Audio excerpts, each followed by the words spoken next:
Hello લાગી ગયા ભાઈ કાઈ પહોંચે વાહ ભાઈ વાહ, તે તો આજ કેટલાયના પતંગ કાપી નાખ્યા. અરે એમ કાઈ હોય ઉત્તરાયણ ની 15 દિવસની વાર હોય ને તે આજુબાજુની શેરી વાળા છોકરા મારી પાસે ટ્યુશન લેવા આવે.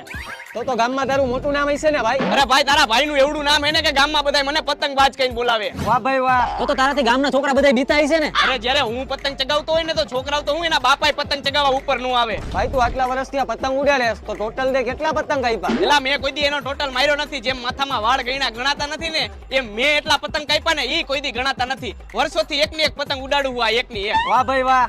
તો ભાઈ તને ઇનામ દેવાની જરૂર છે. એલા ઇનામ નહીં, મને નેશનલ એવોર્ડ મળવાનો હતો કેમ કે મેં ચોમાસામાં 4 મહિના એકની એક પતંગ ઉડાડી. ઓલા આવડા કરા પડ્યા ને તોય આપણી પતંગ હેઠી નથી ઉતરી. વાહ ભાઈ વાહ. એલા ભાઈ બસ લે, હવે આ તારી બધી વાતો સાંભળીને મને ઝાડા થઈ ગયા છે. તને તો વાત સાંભળતા થઈ જાય ને જાડા, મને તો વાત કરતા થઈ ગયા જાડા. અલે ભાઈ પતંગ પકડ, હું જાતો આવું.